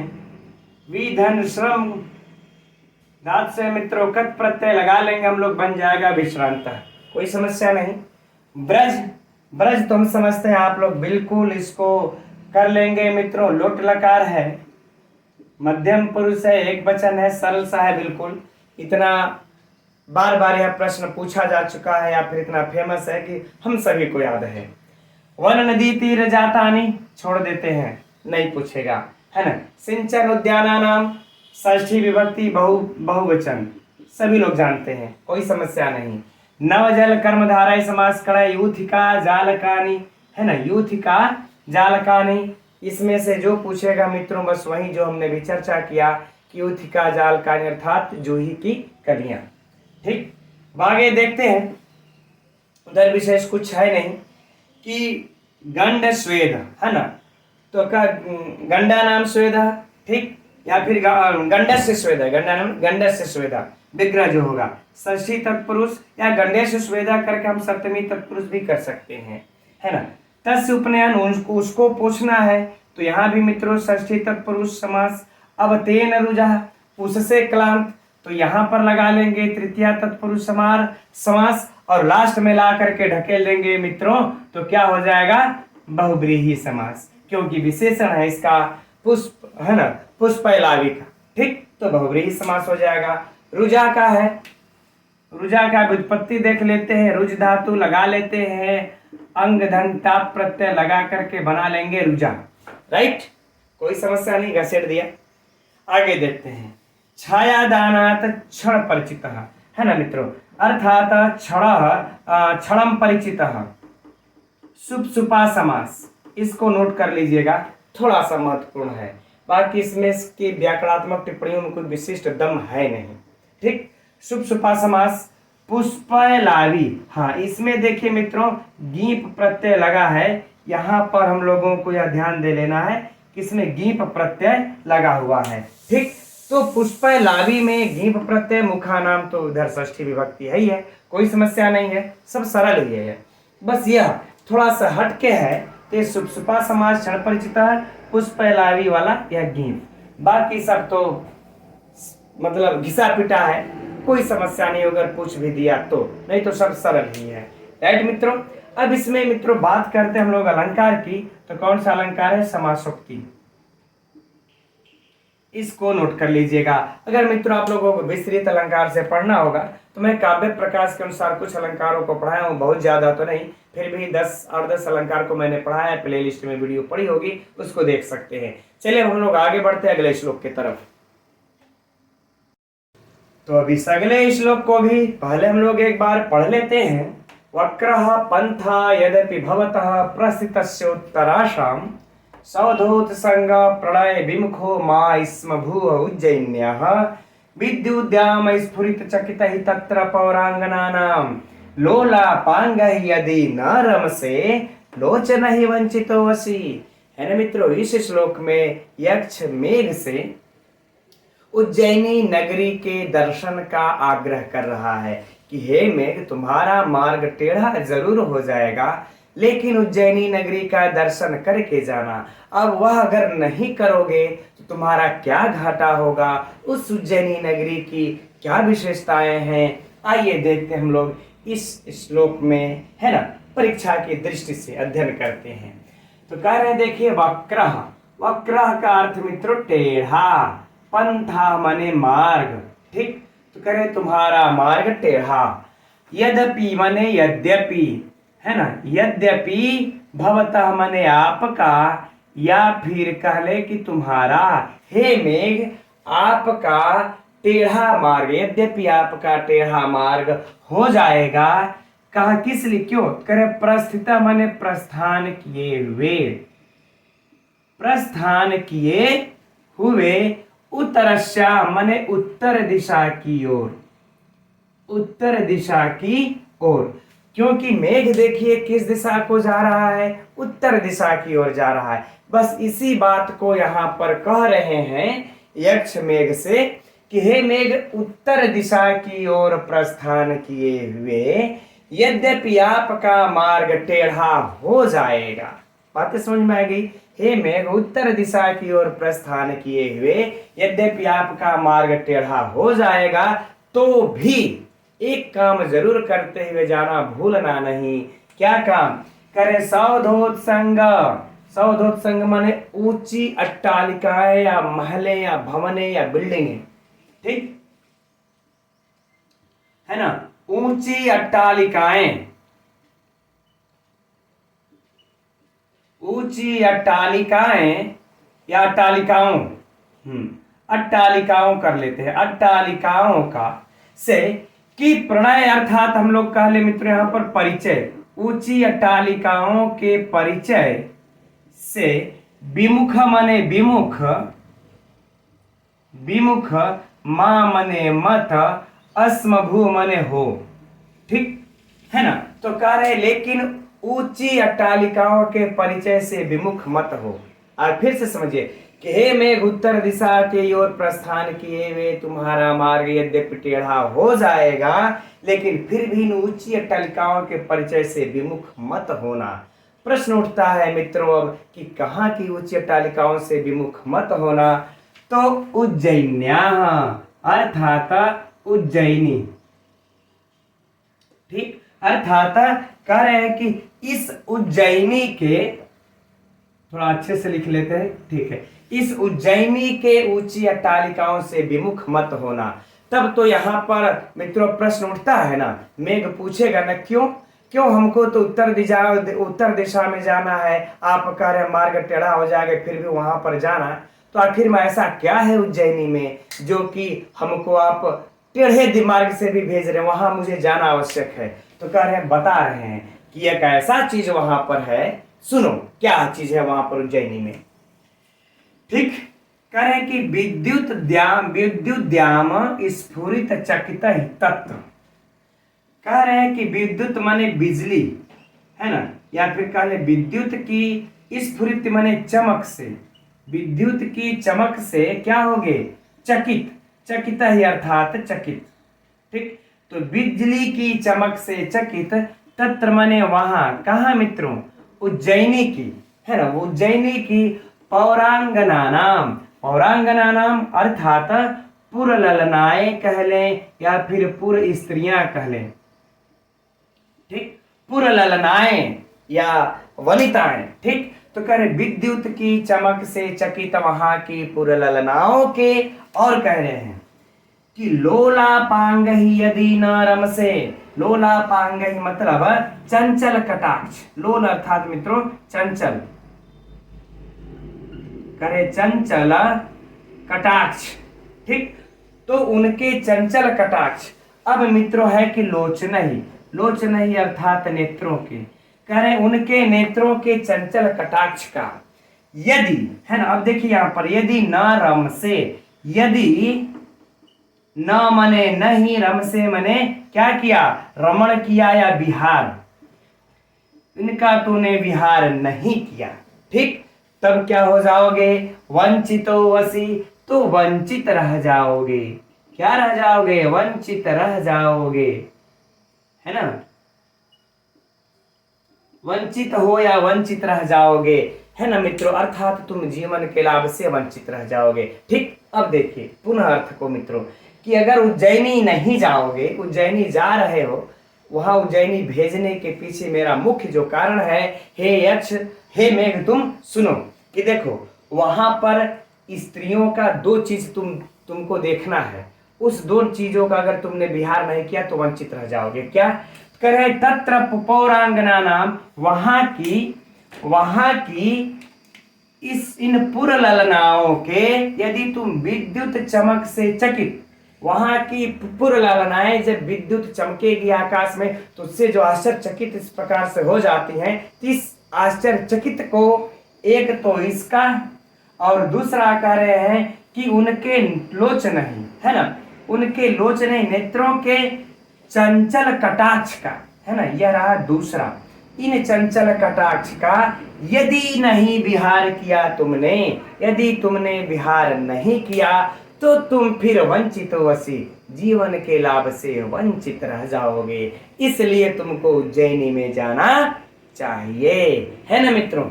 संपूर्ण अर्थ को देख लेते हैं। ठीक, कि हे मेघ, यक्ष कह रहा है मेघ से, हे मेघ, कि यद्यपि उत्तर दिशा की ओर प्रस्थान किए हुए यद्यपि आपका मार्ग टेढ़ा हो जाएगा, लेकिन आप उज्जैनी के इन ऊंची अट्टालिकाओं के परिचय से विमुख मत होना। क्योंकि सुनो, क्यों नहीं विमुख होना है तुमको, क्योंकि वहां की पुरललनाओं के विद्युत के चमक से चकित उनके जो नेत्र हैं वो चकित हो गए। नेत्र, है ना, आश्चर्यचकित होता है तो आंखें ऐसे आप फट जाती हैं। तो वहां की पुरललनाओं के विद्युत के चमक से चकित, और कहें कि चंचल कटाक्षों से युक्त यदि नेत्रों का तुमने विहार नहीं किया तो तुम जीवन के लाभ से वंचित रह जाओगे। इसलिए तुमको मार्ग टेढ़ा भले हो लेकिन उज्जैनी को जाना चाहिए। अब मित्रों इसमें परीक्षा के लिए महत्वपूर्ण प्रश्नों की भरमार है। ठीक, आइए देखते हैं इन प्रश्नों का हम लोग। पहले ये इस पंक्ति से प्रश्न को निकालते हैं कि किस नगरी को उत्तर दिशा की ओर प्रस्थान किए हुए किस नगरी को जाने में इसका मार्ग टेढ़ा हो जाएगा मेघ का, तो उज्जैनी नगरी को, है ना। उत्तर दिशा की ओर प्रस्थान किए हुए मेघ का किस नगरी को जाने में मार्ग टेढ़ा हो जा रहा है, तो उज्जैनी नगरी को। राइट मित्रों, ठीक है ना। चलिए अब, या फिर मार्ग टेढ़ा होने पर भी मेघ को किस नगरी को जाना चाहिए, तो उज्जैनी नगरी को। हो गया। इस पंक्ति से प्रश्न को सुनिए। ऊंची अट्टालिकाओं से युक्त कौन सी नगरी है, ऊंची अट्टालिकाओं से युक्त कौन सी नगरी है मित्रों, तो उज्जैनी नगरी है। राइट, है ना। या फिर उज्जैनी नगरी का विशेषण क्या है, ऊंची अट्टालिकाओं से युक्त है। ठीक, आगे और भी है। अब यहाँ पर हम लोग चलते हैं मित्रों, यहाँ पर जो बहुत महत्वपूर्ण प्रश्न है, उज्जैनी यह नगरी देखिए, है ना। उज्जैनी को देखिए विशाला भी कहते हैं, यह एकदम नोट कर लीजिएगा, पूछा है। विशाला भी कहते हैं, अवंती भी कहते हैं इसको, और क्या कहते हैं, विशाला, उज्जैनी, अवंती और पुष्करिणी भी कहते हैं, है ना, पुष्करिणी, यह पुष्करिणी भी कहते हैं। और इसको जो है कि हाँ चलिए, उज्जैनी, विशाला, अवंती और पुष्करिणी भी कहते हैं। ये 7 प्रसिद्ध नगरियों जैसे अयोध्या इत्यादि में से यह एक है।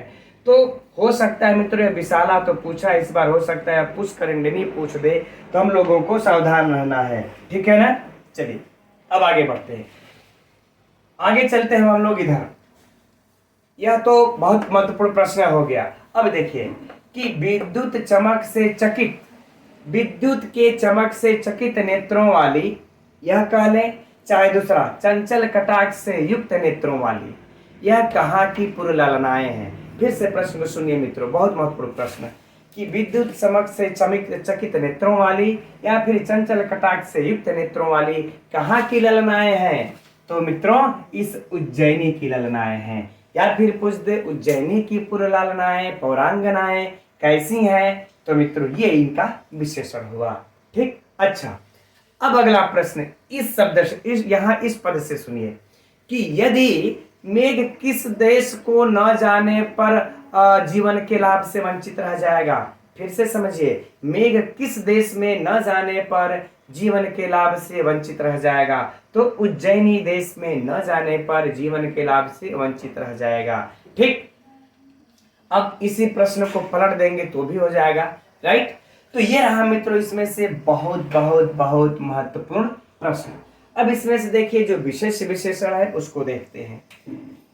यह देखिए लोचन, यह क्या है मित्रों, विशेष्य, ठीक। इसका विशेषण कौन है, एक तो ये विशेषण है और एक यह विशेषण है कि उनके आश्चर्य विद्युत की चमक से चकित हो जा रही हैं, और फिर लोलापांग है, इस लोचन का विशेषण है ना। और सौधोत्संगा, ये उच्च अट्टालिकाएं, इस उज्जैनी का विशेषण है ना। तो यह विशेषण है किसका, उज्जैनी का। मित्रों विशेष विशेषण पर ध्यान देना हम लोगों को इसलिए आवश्यक है कि यदि विशेष विशेषण पर आप लोग ध्यान नहीं दिए रहेंगे तो ये कॉन्सेप्ट माइंड में बैठा नहीं रहेगा, और हो सकता है परीक्षा में विशेष विशेषण ही पूछ दें।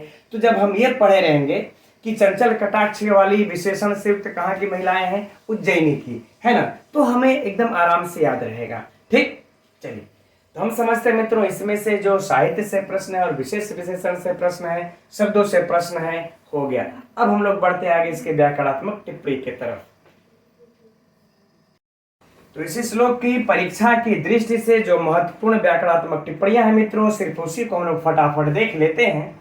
वक्रः पंथा यद्यपि भवतः प्रस्थितस्य त्रासा, यहाँ तक तो मित्रों आप लोगों को कोई समस्या नहीं। अब यहाँ पर देखिए प्रस्थितस्य उत्तराशाम संधि हुई है, तो उत्तराशाम का देख लेते हैं उत्तरा आशा अर्थात कर्मधारय समास। थोड़ा सा हट के है मित्रों, इसलिए मैं इस पे विशिष्ट ध्यान ले जाना चाहूंगा कि उत्तराशाम में पूछ देगा कि कौन सा समास है, तो थोड़ा सा कंफ्यूजन होगा। तो उत्तरामाशा कर्मधारय समास, इसको नोट कर लेते हैं। आगे देखिए सौधोत्संग प्रलय विमुखो, कोई महत्वपूर्ण नहीं, छोड़ देते हैं। माँ स्म भू उज्जैन्य, कोई समस्या नहीं। यहां फिर आ जाते हैं हम लोग विद्युद्याम स्फुरित, है ना, यानी कि बिजली की चमक, ठीक मित्रों। तो क्या हो जाएगा, षष्ठी तत्पुरुष समास। अब तहि चकित ही, उसके द्वारा चकित, किसके द्वारा, बिजली की चमक से चकित। तो मित्रों यहाँ पर कौन सा समास हो जाएगा, तृतीया तत्पुरुष समास, कोई समस्या नहीं, है ना। अब यहाँ पर देखिए तहि, अब हम इसमें पूरे में तृतीया है ना, विद्युद्याम स्फुरित तहि चकित ही तृतीया तत्पुरुष समास कर लेते हैं। इसके बाद हम अपनी आवश्यकता अनुसार सुआदि की उत्पत्ति करके तृतीया विभक्ति के बहुवचन में बना लेते हैं चकित ही, ठीक है ना। अब इस विसर्ग को यहाँ पर स हो गया है, तत्र के साथ इसकी संधि हो गई, कोई समस्या नहीं। ये पौरांगना नाम, यह आप लोगों को परीक्षा की दृष्टि से इस श्लोक का सबसे महत्वपूर्ण व्याकरणात्मक टिप्पणी है। यह पहले भी परीक्षा में पूछा जा चुका है और हो सकता है आगे भी पूछा जाए, इसलिए इसको नोट कर लेते हैं मित्रों। पौराश्चताः अंगना कर्मधारय समास, इसमें भी है पौराश्चताः अंगना, अंगना कर्मधारय समास, एकदम नोट कर लीजिएगा, ठीक। पूर्व का पहले छोड़ देते हैं उसको, बस यही पूछा जाएगा, अंदर नहीं जाएंगे इसके, है ना। नहीं तो पुरुष से अड़ प्रत्यय लगाएंगे बनेगा पौर, उसके बाद अंगना में न टाप प्रत्यय लगाएंगे तो बन जाता है, उसके बाद समास करते हैं। कोई बात नहीं, बस यही तरह ही देखें कर्मधारय समास। लोलापांग ही, लोलापांग ही अर्थात मित्रों बहु लोला अपांगा है ऐसा अर्थ है ना मित्रों। क्या हो जाएगा? बहुव्रीहि समास, राइट। यदि नारम से लोचन ही तृतीया विभक्ति बहुवचन है ना, इस विसर्ग को रुत हो गया इधर वंचितोसी, कोई समस्या नहीं। ठीक मित्रों, तो हम समझते हैं आप लोगों को इसमें व्याकरणात्मक टिप्पणियों में ये वाला ही ध्यान रखिएगा और एक ये वाला, बाकी सब तो कोई समस्या नहीं, ये दोनों महत्वपूर्ण है, इसको ध्यान रखना है। अच्छा, अब यहाँ पर मित्रों एक चीज उज्जैनी से छूट गया है जो चीजें। उज्जैनी देखिए शिप्रा नदी के तट पर है। किस नदी के तट पर है? शिप्रा नदी के तट पर है, इसको याद कर लेना है। एकदम पूछ चुका है यह परीक्षा में प्रश्न। उज्जैनी कहाँ है? शिप्रा नदी के तट पर है और उज्जैनी राजधानी भी है। किसकी राजधानी मित्रों? अवंती की राजधानी है ना। इस अवंती प्रदेश की राजधानी है, की राजधानी, एकदम नोट कर लीजिएगा इसको, एकदम मिस्टेक नहीं होनी चाहिए। ये दो प्रश्न उस समय मेरे दिमाग में नहीं आया। अच्छा, अब यहां से मित्रों जो आप लोगों को वक्र पंथा, जो मार्ग टेढ़ा हो जाएगा जाते वक्त, तो क्या किधर है, किधर से मार्ग टेढ़ा हो रहा है, इसको हम थोड़ा सा आप लोगों को बस 1 मिनट में समझा दे रहे हैं तो दिमाग में एकदम स्पष्ट हो जाएगा आप लोगों के। ठीक, देखिए जैसे मानते हैं यह देखिए। अच्छा, इसके लिए हम लोग तो बाकी मार्ग तो वैसे समझते हैं, ठीक है, लेकिन इसको थोड़ा सा समझने के लिए पहले हम लोग जो सिस्टम नक्शे को होता है उसको समझ ले। जैसे देखिए सिस्टम क्या होता है? ऊपर उत्तर, नीचे दक्षिण, है ना। इस तरह जब हम खड़े हो जाएंगे तो ऊपर उत्तर, नीचे दक्षिण, दाएं पूरब, बाएं पश्चिम, है ना मित्र। दाएं पूरब, ऐसे जब ऐसे खड़ा हो जाते हैं ना, ऐसे खड़ा हो जाइए, ऊपर हुआ उत्तर, नीचे हुआ दक्षिण, दाएं क्या हुआ? पूरब। ठीक, बाएं इधर क्या हो जाएगा? पश्चिम। आई गई बातें समझ में? अब देखिए हम मान ले यहां से जो मेघ है यह, अब हम यह मान लेते हैं यह जो मेघ है, ठीक, यहां से यह उत्तर दिशा की ओर जा रहा है ना। ये उत्तर दिशा की ओर जा रहा है, लेकिन जब उज्जैनी पहुंचना है तो उसका मार्ग थोड़ा सा टेढ़ा हो रहा है ना मित्रों। अब उज्जैनी कहाँ है? तो देखिए निर्विंध्या नदी है। कौन सी नदी है? निर्विंध्या नदी है। अभी आगे चर्चा उसकी आएगी। इस निर्विंध्या जो नदी है, जहां से यह मेघ मार्ग में उत्तर की दिशा की ओर मार्ग की ओर प्रस्थान किया है, इससे यह निर्विंध्या पूरब की तरफ है ना। इस निर्विंध्या किधर है? पूरब। और इसी निर्विंध्या से पूरब दिशा की ओर इधर क्या है मित्रों? इस निर्विंध्या से पूरब दिशा की ओर यहां पर देखिए उज्जैनी है। आगे बातें समझ में ना। मान लेते ये निर्विंध्या नदी बह रही है, वो तो मैं बिल्कुल विधिवत नक्शा बना करके, चूंकि 1-2 नगर हम लोग क्रॉस कर चुके हैं तो कल पहले इसी से प्रारंभ किया जाएगा, लेकिन आज जो मार्ग टेढ़ा कैसे हो रहा है इसको बस समझना है।